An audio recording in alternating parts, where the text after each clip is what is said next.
નમસ્કાર દર્શક મિત્રો, ફર્સ્ટ ઇઝ ઇવનિંગ બુલેટિનમાં હું ઉદય રાવલ આપનું સ્વાગત કરું છું। બુલેટિનની શરૂઆત કરીશું ઉમરગામના મુખ્ય સમાચારોથી। ઉમરગામ તાલુકા સહિત વલસાડ જિલ્લામાં આજે કેટલાક સ્થળો પર ધોધમાર વરસાદ વરસ્યો હતો। વરસાદને કારણે વાતાવરણમાં ઠંડક પ્રસરી હતી। લોકો ગરમી અને બફારાથી રાહત અનુભવી રહ્યા છે। ઉમરગામ, વાપી વગેરે વિસ્તારમાં વરસાદને કારણે મુખ્ય માર્ગો પર પાણી ફરી વળ્યા હતા। હવામાન વિભાગ દ્વારા દક્ષિણ ગુજરાતમાં ભારે વરસાદની આગાહી કરવામાં આવી છે।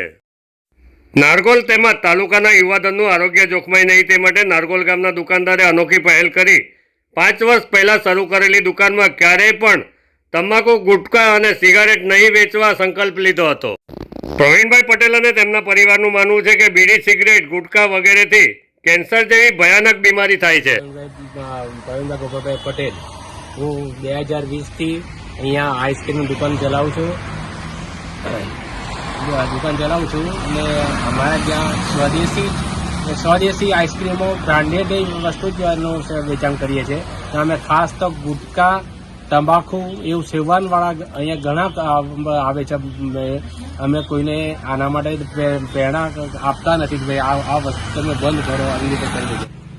અમારા શરૂઆતથી સંકલ્પ છે કે અમે અહીંયા અમારા ત્યાં તંબાકુનો જે વેચીએ ને તો રોજનો હજારો રૂપિયાનો આવક થાય તેવી છે, પણ અમે આ વસ્તુ અમે વેચતા નથી। અમે યુવા ધન બરબાદ ન થાય તેના માટે આ અમે કમ્પ્લીટલી એનોમાં ગુટકા માટેનું બંધ છે, અમે અહીંયા વેચાણ કરતા નથી।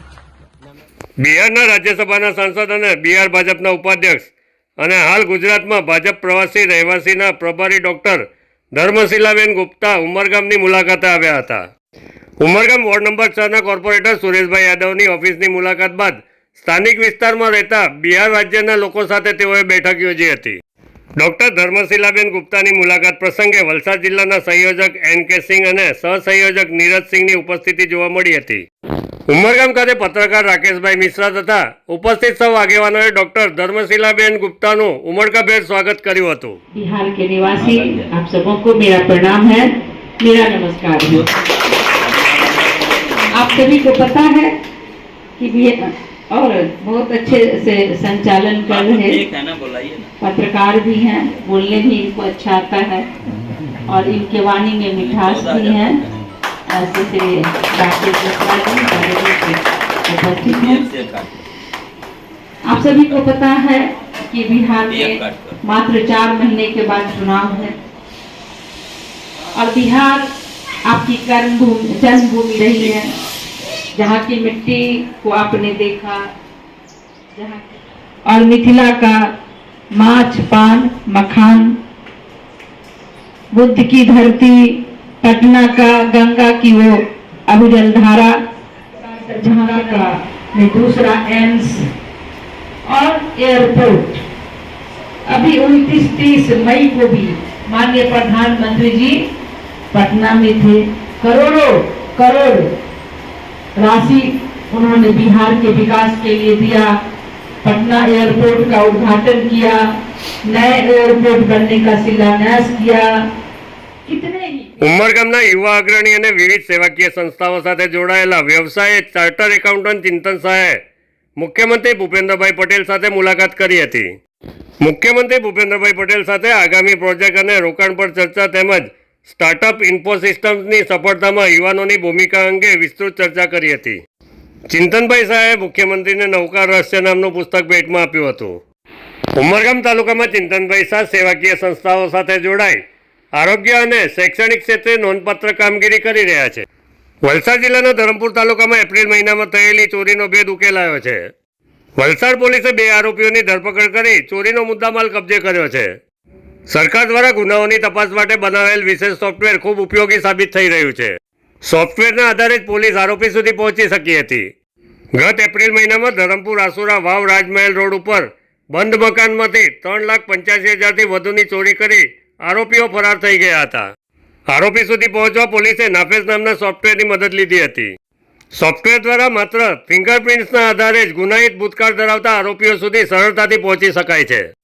પોલીસે કપરાડાના લાલજી વડવી અને રવિ તિવારી નામના 2 વ્યક્તિઓની ધરપકડ કરી ચોરીનો મુદ્દામાલ કબજે કર્યો છે। ધરમપુર ચોરી પ્રકરણમાં આરોપીઓની ધરપકડ બાદ વલસાડ જિલ્લા એસપી ડોક્ટર કરણરાજ વાઘેલાએ વિસ્તૃત જાણકારી આપી હતી। ધરમપુર પોલીસ વિસ્તારનું જે આસુરા વાવ પાસે રાજમહેલ રોડ છે, ત્યાં એક બંધ મકાન જે ઘરના લોકો તારીખ 8મી એપ્રિલથી 17મી એપ્રિલ બહારગામ ગયા હતા, એ દરમિયાન એક બંધ મકાનનું તાળું તોડીને એમાંથી કુલ 3,85,000 રૂપિયાની મુદ્દામાલની ચોરી થયેલ હતી. બનાવની ગંભીરતાને ધ્યાને રાખીને ધરમપુર પોલીસ સ્ટેશનની તમામ ટીમ, ડીવાયએસપી સહિત તમામ કાફલો ઘટના સ્થળે પહોંચી ગયો હતો.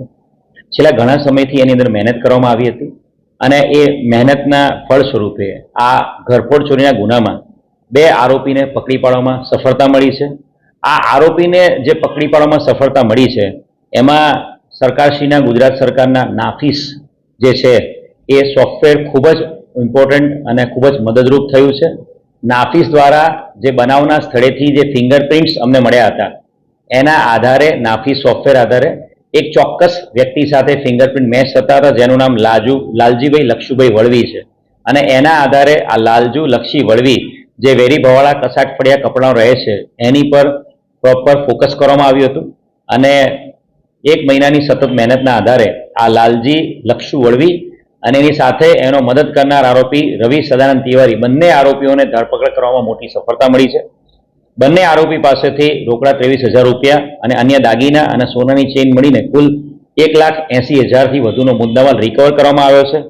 આ જે બંને આરોપી પકડાયા છે એમાં જે લાલજી વળવી છે એની વિરુદ્ધમાં અગાઉ પણ પ્રોહિબિશનના 2 ગુનાઓ, સાથે સાથે લૂંટ અને ધાડ તથા ચોરીના ગુનાઓ દાખલ થયેલા છે. રવિ સદાનંદ તિવારી છે એની વિરુદ્ધમાં પણ મહારાષ્ટ્રમાં અટેમ્પ્ટ ટુ મર્ડર અને ભિલાડમાં મર્ડરનો ગુનો દાખલ થયેલો છે. આ બંને જણા 2011-12માં એક સાથે જેલમાં હતા અને એ વખતે એકબીજાના સંપર્કમાં આવ્યા હતા. અને રિસન્ટલી આ લાલજી લક્ષુ વળવીને ઘરફોડ ચોરી કરવા માટે એક મદદની જરૂર હતી, એટલે એણે આ રવિ સદાનંદ તિવારીનો કોન્ટેક્ટ કર્યો હતો અને જેના આધારે આ લોકોએ આ ઘરફોડને અંજામ આપ્યો હતો. પરંતુ નાફીસ સોફ્ટવેર અને સાથે હ્યુમન ઇન્ટેલિજન્સના આધારે આ આરોપીઓને પકડી પાડવામાં મોટી સફળતા મળી છે. ફાસ્ટ ન્યૂઝ ઇવનિંગ બુલેટિનમાં આજે બસ આટલું જ. આવતીકાલે ફરી મળીશું. નમસ્કાર.